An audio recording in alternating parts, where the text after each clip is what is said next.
बिस्मिल्लाहिर्रहमानिर्रहीम। अस्सलाम वालेकुम स्टूडेंट आज हम मैथ के एक्सरसाइज नंबर 5.1 का क्वेश्चन 2, 3, 4 एंड 5, 6 ये सारे क्वेश्चन करेंगे। ठीक है, तो ये सारे क्वेश्चन किस टॉपिक से रिलेटेड हैं? पॉलिनोमियल। तो हम पहले पॉलिनोमियल को समझते हैं डिटेल से। ठीक है स्टूडेंट, इसको जब हम समझ जाएंगे कि पॉलिनोमियल है क्या चीज़ है, इसकी डेफिनेशन हम समझ जाएंगे तो फिर हम आसानी से ये सारे क्वेश्चन सॉल्व कर पाएंगे। ठीक है स्टूडेंट, तो अब क्या है पॉलिनोमियल? पहले तो हम डिक्शनरी के हिसाब से इसकी मीनिंग देखते हैं कि पॉलिनोमियल क्या है। पॉलिनोमियल दो लफ्ज़ों से मिलकर बना है, एक है पॉली और दूसरा नोमियल। ठीक है, पॉली का क्या मतलब है? मैनी, मैनी यानी कि कई। ठीक है, और नोमियल मीन्स पार्ट्स। ठीक है स्टूडेंट, पार्ट्स या फिर टर्म। पॉलिनोमियल का क्या मतलब है? डिक्शनरी के हिसाब से अगर देखा जाए तो मैनी टर्म्स। तो अब क्या है पॉलिनोमियल जो हमारा यानी कि एक्सरसाइज है, ये लेसन है, ये कौन से रिलेटेड है? हमारी मैथमेटिक के 3 पार्ट होते हैं। ठीक है, एक स्टैटिस्टिक्स, दूसरा अलजेब्रा एंड तीसरा ज्योमेट्री। तो पॉलिनोमियल कौन से रिलेटेड है? ये हमारे कौन से पार्ट में शामिल होता है मैथमेटिक के? ये अलजेब्रा वाले पार्ट में शामिल होता है। ठीक है, तो और अलजेब्रा में टर्म का क्या मतलब है अब हम समझेंगे टर्म। ठीक है, जब हम टर्म को समझ लेंगे तो हम पॉलिनोमियल को भी समझना काफ़ी आसान हो जाएगा। तो क्या है टर्म? टर्म का क्या मतलब है? टर्म के भी 2 पार्ट हैं। ठीक है, टर्म जो है उसके 2 पार्ट हैं, मल्टीप्लाई होते हैं आपस में। कौन से? वेरिएबल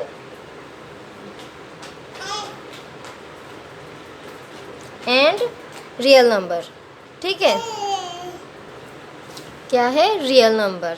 ठीक है, तो टर्म किससे मिलकर बनता है? रियल नंबर होते हैं और वेरिएबल होते हैं। रियल नंबर के बारे में हमने पिछली क्लासों में भी पढ़ा है। क्या है कि रियल नंबर कौन कौन से नंबर होते हैं? नेचुरल नंबर होते हैं, होल नंबर हो सकते हैं, पॉजिटिव इंटीजर हो सकते हैं, नेगेटिव इंटीजर, और फ्रैक्शन, डेसिमल नंबर और स्क्वायर रूट नंबर। ये सब नंबर किस में शामिल होते हैं? रियल नंबर में। ठीक है, इनमें से कोई भी नंबर हो सकते हैं रियल नंबर में। और दूसरा क्या है? वेरिएबल्स। वेरिएबल क्या होती है? वेरिएबल मसलन एक्स, वाई, जेड, वो होते हैं जिसकी वैल्यू वक्त के साथ तब्दील हो सकती हो। ठीक है, वेरिएबल क्या होते हैं? एक्स, वाई, जेड किसके साथ होते हैं? रियल नंबर के साथ होते हैं मल्टीप्लाई टर्म के अंदर। क्या है? जिसकी वैल्यू वक्त के साथ तब्दील हो सकती हो, यानी कि एक्स, वाई, जेड ये क्या हैं? वेरिएबल्स हैं। और टर्म्स में वेरिएबल की जो पावर होगी वो हमेशा नॉन नेगेटिव होगी। क्या होगी? नॉन नेगेटिव, नॉन नेगेटिव होगी इसकी पावर। ठीक है, यानी कि माइनस में नहीं होगी, प्लस में होगी। कहाँ से लेके? 0 से लेके 1, 2, 3, 4 कोई भी नॉन नेगेटिव इंटीजर होगी। ठीक है स्टूडेंट, नॉन नेगेटिव इंटीजर यानी कि इनकी जो पावर होगी वो माइनस में नहीं होगी, यानी कि प्लस का साइन होगा। ठीक है, 3 होगी, 4 होगी या 6 होगी। ये क्या? ये इनकी पावर्स होगी वेरिएबल की। और क्या होगी? नॉन नेगेटिव होगी, यानी कि माइनस साइन के साथ इनकी पावर नहीं होगी। ठीक है स्टूडेंट, और क्या है? पावर हमेशा एक इंटीजर ही होना चाहिए, यानी कि 3, 4, 5 एक इंटीजर ही होना चाहिए। ठीक है स्टूडेंट, और क्या है? यानी कि फ़र्ज़ कर लो x की पावर है -3, ठीक है, y की पावर है -2। तो ये क्या है? ये रॉन्ग मेथड है। ये क्या है? ये रॉन्ग मेथड है। इसकी पावर क्या होगी? पॉजिटिव ही होगी, पॉजिटिव इंटीजर होगी। ठीक है स्टूडेंट, जैसे फ़र्ज़ कर लो 6 है, x हो गया। ठीक है, ये क्या है? एक टर्म है, यानी कि ये एक रियल नंबर है 6, और x क्या है? एक वेरिएबल है, इसकी पावर प्लस में है। ठीक है, अगर कुछ नहीं है तो समझो +1 है। ठीक है स्टूडेंट, और या फिर फ़र्ज़ कर लो 6xy, यानी कि एक से ज़्यादा वेरिएबल भी हो सकते हैं एक टर्म में, यानी कि x के साथ y भी लग सकता है, x के साथ z भी लग सकता है और yz भी आ सकता है। ठीक है, x y यानी कि इसकी पावर अलग है, इसकी पावर अलग है। ठीक है, और क्या है? 7yz, ये इस तरीके से भी हो सकता है। ये क्या है? 7 एक रियल नंबर है और x y z क्या है? ये एक वेरिएबल है। इनकी पावर क्या है, पॉजिटिव है, तो ये क्या है, एक टर्म है। ठीक है स्टूडेंट, और इसके अलावा क्या है, ये भी एक टर्म है, ये भी एक टर्म है, ये भी एक टर्म है। और इसके अलावा क्या है, 7yz। ठीक है, यानी कि कोई भी लगा सकते हैं और इसकी पावर क्या होगी, पॉजिटिव ही होगी। यानी कि एक रियल नंबर और एक वेरिएबल, यानी कि एक से ज़्यादा भी हो सकते हैं लेकिन उनकी पावर प्लस में ही हो। ठीक है, और क्या होगा कि अगर फ़र्ज़ करो ये 7 है, ठीक है, यहाँ पे 7 लिख देते हैं, तो आप बताएं क्या ये एक टर्म है 7? सोचें ज़रा, क्या ये एक टर्म है? अगर मैं बोलूँ कि हाँ ये एक टर्म है, तो फिर बताएं कैसे? क्योंकि अभी मैंने बताया कि टर्म में तो एक रियल नंबर होता है और एक वेरिएबल होता है, वो मिलके क्या कहते हैं, एक टर्म बनाते हैं। लेकिन ये तो सिर्फ 7 है, तो ये टर्म कैसे हुआ? और हमारी बुक में भी ऐसे है कि 7 जो है वो एक टर्म है, पॉलिनोमियल में है शामिल। तो ये ऐसे के स्टूडेंट, अब ये 7 है, ठीक है, 7 के साथ फ़र्ज़ करो x है, ठीक है, x है, x की पावर क्या है, 0, x की पावर क्या है, 0। तो जब भी किसी के ऊपर भी पावर 0 होती है तो वो किसके बराबर होता है, वो 1 के बराबर होता है। यानी कि इस तरीके से 7 मल्टीप्लाई बाय 1, ठीक है, 7 मल्टीप्लाई बाय 1, तो 7 को 1 से जब हम मल्टीप्लाई करेंगे तो क्या बच जाएगा, 7 ही बच जाएगा हमारे पास।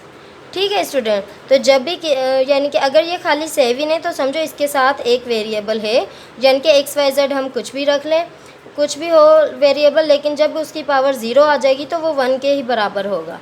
ठीक है, जब वो 1 के बराबर होगा तो जब वो उसको 1 से मल्टीप्लाई करेंगे तो क्या आंसर वही आ जाएगा, 7। तो इस वजह से 7 भी क्या है, एक टर्म है। ठीक है स्टूडेंट, अब देखें ये सब हमारे पास टर्म है, हमने क्या करना है, इसकी डिग्री मालूम करनी है। तो जब हम टर्म की डिग्री मालूम करते हैं तो जो उसकी वेरिएबल्स होते हैं उसकी हम पावर को ऐड करते हैं। जैसे कि ये x है, इसकी पावर क्या है, 2 है, तो ये क्या है, 2 डिग्री है। ठीक है, डिग्री ऑफ टर्म क्या है, 2 है। अब ये इसकी पावर क्या है, x की 3 है, तो ये क्या डिग्री ऑफ टर्म क्या है, 3 है। और y की पावर क्या है, 2 है, तो इसकी डिग्री क्या है, 2। इसी तरीके से ये क्या है, ये जब एक से ज़्यादा वेरिएबल होंगे तब हम क्या करेंगे, इनकी पावर्स को आपस में ऐड करेंगे। जैसे कि 2 + 2 + 3, ये कितने हुए, 7। ठीक है, तो क्या है, इनकी डिग्री क्या है, डिग्री ऑफ इस टर्म की डिग्री क्या होगी, 7 होगी। ठीक है स्टूडेंट, अब ये क्या है, x y 4। अब क्या करना है, x के ऊपर कितनी पावर है, 1, कोई पावर नहीं है तो समझो +1 है। ठीक है स्टूडेंट, 1 + 4 क्या होगी, अब इनकी डिग्री क्या होगी, 5 होगी। और क्या है, y की पावर क्या है, 4 है, और z की पावर कुछ भी नहीं है तो समझो 1 है। 4 + 1 = क्या है, 5। तो इसकी डिग्री ऑफ टर्म क्या है, ये इसकी डिग्री क्या होगी, 5 होगी। ठीक है स्टूडेंट, और ये क्या है हमारे पास 6, ये क्या है, अकेला है, तो क्या इसकी डिग्री क्या होगी, इसकी डिग्री जैसे मैंने अभी बताया कि फ़र्ज़ करो इसके साथ x है और उसकी पावर क्या है, 0, और किसी के ऊपर भी पावर 0 होती है तो वो किसके बराबर होता है, 1 के बराबर होता है। तो अब x की पावर क्या है, 0 है, तो अब इसकी डिग्री क्या होगी, इसकी डिग्री 0 होगी। ठीक है स्टूडेंट, आई होप आपको जहाँ तक समझाया यहाँ तक समझ आ गया होगा। और पॉलिनोमियल में क्या कहते हैं कि जब बहुत सारी टर्म मिल के क्या करती हैं, पॉलिनोमियल बनाती हैं। जैसे कि फ़र्ज़ करो ये 6x² + 4xy 4 + 8yz, ये क्या इनके बीच में आपस में प्लस आ रहा है, तो प्लस साइन के साथ जब टर्म आपस में मिलती हैं तो वो क्या बनती हैं, पॉलिनोमियल बनती हैं। ऐसे हमारे बुक में कहा है। ठीक है, तो लेकिन जब क्या है कि हमें जो मिलता है ऐसे भी मिलता है कि 6x² - 4xy 4 + 8yz, हमें ऐसे भी मिलता है कि माइनस भी होता है। तो जब हम इसकी डेफिनेशन पढ़ते हैं तो प्लस ही होता है, तो लेकिन हमें कैसे मिलता है, माइनस की सूरत में भी मिलता है। तो ये इस वजह से मिलता है कि, तो इसका ये मतलब है कि फ़र्ज़ करें जब 6x² प्लस, ठीक है, माइनस में 4xy 4, इसको हम इस तरीके से भी लिख सकते हैं ना तो क्या होता है, प्लस इंटू माइनस माइनस आता है। हमने लिखा तो प्लस ही है इसकी टर्म के साथ, लेकिन क्या है जब वो आपस में मल्टीप्लाई होगी प्लस इंटू माइनस तो माइनस आ जाएगा। 6x² माइनस XY4, ये इस तरीके से। ठीक है स्टूडेंट, अगर हम सोचें कि हमें बुक में कहा है कि प्लस आना चाहिए लेकिन आता माइनस है, तो वो इस तरीके से मल्टीप्लाई होता है, प्लस इंटू माइनस माइनस। ठीक है स्टूडेंट, तो अब हमने समझना है कि कोफिशिएंट क्या होता है। कोफिशिएंट क्या होता है कि ये जो नंबर वाला पार्ट होता है, ठीक है, ये जो नंबर वाला पार्ट होता है वो अपने साइन के साथ उस टर्म का क्या कहलाता है, कोएफिशिएंट कहलाता है। ठीक है, मिसाल के तौर पर ये 4 के साथ प्लस है तो ये इसका कोएफिशिएंट क्या है, +4 है। और ये 4 के साथ माइनस है तो क्या है, ये इसका कोएफिशिएंट -4 है, इस तरीके से। तो ठीक है स्टूडेंट, समझ आ गया होगा कि कोएफिशिएंट क्या क्या होता है। जो नंबर वाला पार्ट होता है वो अपने साइन के साथ क्या कहलाता है, वो उसका कोएफिशिएंट कहलाता है। ठीक है, अब हम क्या करते हैं, अपनी एक्सरसाइज को सॉल्व करते हैं और जो कन्फ्यूजन रहेगी वो भी क्लियर हो जाएगी। तो देखें, ये हमारा दूसरा क्वेश्चन क्या है, identify polynomials from the following. हमने क्या करना है, आइडेंटिफाई करना है कि इनमें से कौन कौन से पॉलिनोमियल है। ठीक है, अब पहला क्या है, ये पॉलिनोमियल है। ठीक है, ये -1 है, 1 के साथ माइनस हो सकता है लेकिन इसके वेरिएबल के साथ माइनस नहीं हो सकता। तो क्या है, ये भी एक पॉलिनोमियल है। मैंने समझाया था कि इसके साथ भी समझो एक x है जो वेरिएबल है और जिसकी पावर क्या है, 0 है।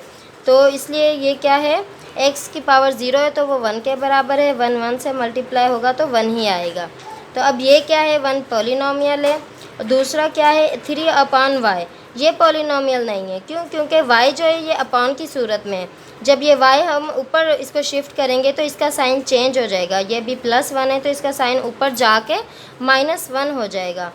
ठीक है, तो जब ये -1 हो जाएगा तो जब हमारे पॉलिनोमियल्स में क्या होता है कि वेरिएबल की पावर प्लस में होनी चाहिए, तो इसलिए क्या है, ये पॉलिनोमियल नहीं है। अब तीसरा क्या है, ये क्या है, 1/x है, -x है। तो अब ये भी उसी तरीके से, ये अपॉन में x है तो जब ये ऊपर जाएगा तो ये इसकी पावर माइनस हो जाएगी, इसलिए क्या है, ये पॉलिनोमियल नहीं है। और फोर्थ क्या है, √5 है, x + y, ये पॉलिनोमियल है। क्यों, क्योंकि हमारा जो रियल नंबर है वो स्क्वायर रूट में भी हो सकता है, किसी भी उसमें भी हो सकता है। ठीक है, और ये क्या है, ये हमारा वेरिएबल है, दोनों इनकी पावर प्लस में, तो क्या है, ये एक पॉलिनोमियल है। अब ये क्या है, फिफ्थ है, 5xy³, ये भी पॉलिनोमियल है। और 2 - x, ये भी पॉलिनोमियल है। -x वेरिएबल हो सकता है लेकिन जो इसकी पावर है वो माइनस में नहीं होनी चाहिए। ठीक है स्टूडेंट, ये भी क्या है, पॉलिनोमियल है। और 7th क्या है, ये भी पॉलिनोमियल है। ठीक है, क्योंकि इसमें जो वेरिएबल है उसकी पावर 0 है, तो इसलिए क्या है, ये एक पॉलिनोमियल है। अब ये क्या है, 1/x², तो ये भी अपॉन की सूरत में x² है, तो ये जब स्क्वायर हम ऊपर ले जाएंगे तो ये माइनस में आ जाएगा, तो इस वजह से क्या है, ये एक पॉलिनोमियल नहीं है। अब क्या है, 9th है, x² + 3x - 1, ये भी पॉलिनोमियल है। और क्या है, 3^5 एंड 4/x, ये पॉलिनोमियल नहीं है, x की पावर ऊपर जाके माइनस में हो जाएगी। तो और ये क्या है, 9th, ये भी पॉलिनोमियल है। ठीक है, और ये भी पॉलिनोमियल है क्योंकि इन सब की पावर्स जो है वेरिएबल की वो प्लस में है। ठीक है, तो आई होप आपको समझ आ रहा होगा। तो अब हमारा थर्ड क्वेश्चन क्या है, indicate the degree of the following polynomials. हमने क्या करना है कि पॉलिनोमियल्स की डिग्री फाइंड करनी है। तो डिग्री क्या होती है कि जो हमारे वेरिएबल्स होते हैं उनकी जो पावर होती है प्लस साइन में हो, वो क्या होती है, उसकी डिग्री होती है। जैसे कि ये 5 है, इसके साथ जो वेरिएबल है उसकी तो पावर 0 है, तो इसकी डिग्री क्या हो गई, 0। ठीक है, इसकी डिग्री क्या होगी, 0 होगी। और x है, इसके ऊपर पावर क्या है, x खुद ही एक, तो हमारा x है, इसके ऊपर क्या पावर है, समझो 1 है। ठीक है, 1 × 1, यानी कि इसका 1 क्या है, एक ही रियल नंबर है और इसकी पावर क्या है, 1 है। तो जो हमारी पावर होती है वो हमारी क्या होती है, डिग्री होती है। तो इसकी डिग्री क्या है, 1 है। ठीक है, और दूसरा क्या है, एक्स प्लस वाई स्क्वायर, जो वाई की पावर है ये क्या है 2, तो ये क्या है हमारी डिग्री है पॉलिनोमियल्स की। ठीक है, वाई की पावर 2 है तो हमारी डिग्री क्या है 2 है डिग्री। और ये क्या है फोर्थ क्या है x square y square plus y square. तो जब इसमें पूरी एक जो बड़ी वाली टर्म होगी ना, ये जो पॉलिनोमियल वाला पार्ट है बड़ा, तो उसकी डिग्री हमने काउंट करनी है। ठीक है, जो सबसे ज़्यादा होगी। तो एक्स स्क्वायर और वाई स्क्वायर 2 और 2 कितने हो गए 4, तो क्या है इसकी डिग्री क्या है 4 है। अब ये क्या है x cube y square z square, इसकी डिग्री क्या होगी, तो ये इस पूरे की जो हमने क्या करना है प्लस कर देनी है पावर को आपस में, तो क्या आएगा 7। तो इनकी पावर को प्लस करेंगे 7 आएगा, तो इसकी डिग्री क्या है 7 है। तो अब इसका क्या है एक्स के ऊपर पावर 1 है, तो इसकी डिग्री क्या है 1 है, 1 डिग्री है। ठीक है स्टूडेंट। और क्या है एक्स 4 वाई स्क्वायर, तो हमने जो सबसे बड़ी टर्म होगी ना उसकी डिग्री हमने फाइंड करनी है। क्या है 4 और प्लस 1 कितने हो गए,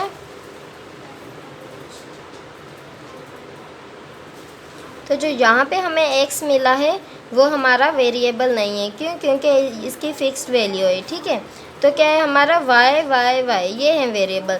तो अब इसकी y जो है इसमें सबसे बड़ा पार्ट है, y की जो सबसे बड़ी पावर है 3 है, तो ये है हमारी डिग्री। ठीक है, अब इसके बाद क्या है 3 स्क्वायर एक्स वाई जेड, इनकी जो पावर को प्लस करेंगे तो क्या है ये हमारी डिग्री है 1 + 1 + 1, तो इसकी डिग्री क्या है 3। ठीक है स्टूडेंट। और क्या है 9th क्वेश्चन है, इसमें इसकी डिग्री क्या है 4, ये जो सबसे बड़ा x है y, तो हमें क्या करना है कि जिसकी जो वेरिएबल की जिस टर्म की सबसे ज़्यादा पावर होगी वो हमारी डिग्री होगी। देखिए इसकी क्या है 6 है पावर, इन दोनों को प्लस करेंगे तो 5 होगी, और इन दोनों को प्लस करेंगे 5 होगी। तो इधर हमारी सबसे बड़ी पावर किसकी है 6 की है, तो हमारी क्या है 6 डिग्री है। इसी तरह यहाँ पे जिस टर्म की सबसे ज़्यादा पावर होगी वो ही क्या होगी हमारी डिग्री होगी। x की पावर 3 है, लेकिन यहाँ पे x की 1 है, y की 1 है और इसकी 2 है। 2 + 1 + 1 कितने हो गए 4। जिस टर्म की सबसे ज़्यादा पावर होगी वो हमारी डिग्री होगी। ठीक है स्टूडेंट। अब इसकी क्या है इस वाले क्वेश्चन की 10th की क्या है डिग्री 4 है, और इसकी क्या है डिग्री 0 होगी, क्योंकि इसके साथ जो वेरिएबल है उसकी पावर 0 है। हमें क्या करना है वेरिएबल की जो जिस टर्म के वेरिएबल की सबसे ज़्यादा पावर होगी हमने वो बतानी है। और 7 की क्या है 12th की क्या है 4 स्क्वायर एक्स 4 5 2 y। अब इसमें कौन कौन से इस ये पूरी एक ही टर्म है। ठीक है, इस पूरी टर्म में कौन कौन से वेरिएबल की पावर होगी प्लस इस वाले y की और इस वाले x की। 4 और 4 कितने हो गए 8। इसमें क्या है कि दो रियल नंबर है, एक ये 5 हो गया, एक ये 4 हो गया, तो ये क्या हुए 2 टर्म हो गई। तो इन दोनों टर्म में जो सबसे बड़ी डिग्री है तो इसकी भी 4 है, इसकी भी 4 है, तो अब इसका आंसर क्या है 4 ही आएगा। ठीक है, तो ये इसकी डिग्री क्या है 4। ठीक है स्टूडेंट। तो अब ये 4 क्वेश्चन क्या है right coefficient of the following polynomials. हमने क्या करना है कि पॉलिनोमियल्स के कोएफिशिएंट बताने हैं। मैंने अभी आपको बताया था कि जो भी नंबर वाला पार्ट होता है वो उसका कोएफिशिएंट होता है पॉलिनोमियल का। ठीक है, अब इसका क्या है ये नंबर वाला पार्ट क्या है 3 है, तो ये क्या है 3 कोएफिशिएंट है। अब इसका क्या है 4 है नंबर वाला पार्ट, तो ये है 4 है। इसका क्या है इसका कोई नंबर नहीं है तो समझो इसका 1 है, तो इसका क्या है कोएफिशिएंट है 1। ठीक है, अब इसका क्या है अब इस वाले जो टर्म का कोई रियल नंबर नहीं है तो इसका समझो 1 है। ठीक है स्टूडेंट, समझो ये क्या है इसका रियल नंबर क्या है 1 है और ये क्या है 1 है, तो ये क्या है 1 और 1 ये दोनों क्या है कोएफिशिएंट है। ठीक है, इस तरीके से हम लिखेंगे। ठीक है, और क्या है 5 है ये भी कोएफिशिएंट है, 9 भी कोएफिशिएंट है, और इधर क्या है कुछ भी नहीं है तो इधर क्या है 1 होगा। क्या है ये सब कोएफिशिएंट है, अपने साइन के साथ शो होंगे। ठीक है स्टूडेंट। और क्या है, ये भी कोएफिशिएंट है, और ये -3 ये भी कोएफिशिएंट है, -2 भी कोएफिशिएंट है, 3/4 ये भी कोएफिशिएंट है। तो ठीक है स्टूडेंट, अब क्या है question 5th, find the number of variables in each of the following polynomials. अब हमने क्या करना है, वेरिएबल के नंबर बताने के कितने वेरिएबल है। मैंने अभी समझाया था कि वेरिएबल क्या होते हैं। ये फर्ज करो ये x है, ये y है, ये क्या है, वेरिएबल है। तो समझो इसमें कितने वेरिएबल है, 2 वेरिएबल है। ठीक है स्टूडेंट, अब ये इसमें कितने वेरिएबल है, एक x ये है, एक y है और एक ये z। इसमें कितने वेरिएबल हैं, हमने नंबर बताने के कितने वेरिएबल हैं। तो कितने वेरिएबल हैं, 3 वेरिएबल हैं। अब क्या है, x है और y है, ये कितने वेरिएबल हैं, ये 2 वेरिएबल हैं। ठीक है, इनकी पावर को नहीं देखना, सिर्फ हमने इस नंबर को देखना है। ये कितने हैं, एक x है और एक ये y है, ये कितने वेरिएबल हैं, 2 है। तो इसमें कितने वेरिएबल हैं, 2। ठीक है, और ये 4th क्वेश्चन में क्या है, कितने वेरिएबल है, इसमें भी 2 वेरिएबल हैं, एक x है और एक y है। ठीक है, और इसमें क्या है, x और y ये भी 2 वेरिएबल हैं, और इसमें एक वेरिएबल है, इसमें क्या है, 0 वेरिएबल है। ठीक है, और क्या है, इसमें क्या है, 1 2 3 कितने वेरिएबल हैं, 3 वेरिएबल हैं। ठीक है स्टूडेंट, तो स्टूडेंट हमारी वीडियो काफ़ी लंबी हो गई है, इसलिए आज के इस टॉपिक को यहीं पे वाइंड अप करते हैं। ठीक है स्टूडेंट, आई होप आपको पॉलिनोमियल्स के बारे में समझ आ गया होगा। तो अगर आपको मेरी एक्सरसाइज, मेरा समझाने का तरीका पसंद आया है तो ज़रूर मेरी वीडियो को लाइक करना और मेरे चैनल को भी सब्सक्राइब करना। ठीक है स्टूडेंट, फिर मिलेंगे नेक्स्ट वीडियो में। अल्लाह हाफिज़।